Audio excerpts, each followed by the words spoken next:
ഇന്ന് നമ്മളെ വീട്ടിൽ വളരെ ലേറ്റായിട്ടാണ് എത്തിയത്. 7:30 വീട്ടിലെത്തുമ്പോൾ. അപ്പോൾ ഡിന്നറ് ഞാൻ മഷ്റൂം മേടിച്ചു കൊണ്ടുണ്ടായിരുന്നു കേട്ടോ. പെട്ടെന്ന് തന്നെ നമുക്ക് ഡിന്നർ കഴിക്കണ്ടേ, 7:30 ആയല്ലോ. അപ്പോൾ മഷ്റൂം മസാല ഉണ്ടാക്കാമെന്ന് വിചാരിച്ചു. ഞാൻ ആദ്യമായിട്ടാണ് മഷ്റൂം മസാല ഉണ്ടാക്കണതും കഴിക്കണതും കേട്ടോ. ഫസ്റ്റ് ഞാൻ ആ മഷ്റൂമൊക്കെ മഞ്ഞൾ വെള്ളത്തിൽ കുറച്ച് നേരം ഇട്ട് വെച്ചു കേട്ടോ. എങ്ങനെ അതിൻ്റെ പ്രിപ്പറേഷനൊന്നും അറിയില്ല. അപ്പോൾ ഞാൻ ആദ്യം അത് മഞ്ഞൾ വെള്ളത്തിൽ ഇട്ട് വെച്ചു.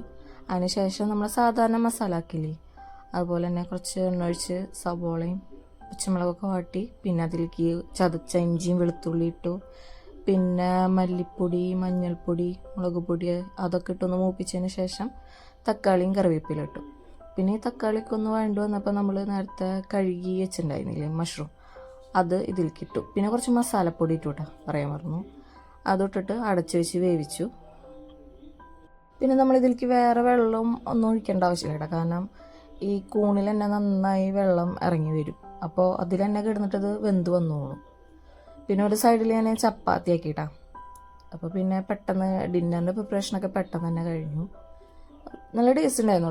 സത്യം പറഞ്ഞാൽ എനിക്ക് കൂണ് കഴിക്കാൻ ഇഷ്ടമില്ല കേട്ടോ. ഇഷ്ടമില്ല എന്ന് വെച്ചാൽ അതിൻ്റെ ടേസ്റ്റ് എങ്ങനെയാണ് അതൊന്നും അറിയാത്തതുകൊണ്ട് നമ്മൾ പുറത്തുനിന്നായാലും കിട്ടിയാൽ ഞാൻ കഴിക്കലുണ്ടായില്ല അത്. അപ്പോൾ നമ്മൾ വീട്ടിൽ വെച്ച് നോക്കിയപ്പോൾ നല്ല ടേസ്റ്റ് ഉണ്ടായിരുന്നു കേട്ടോ.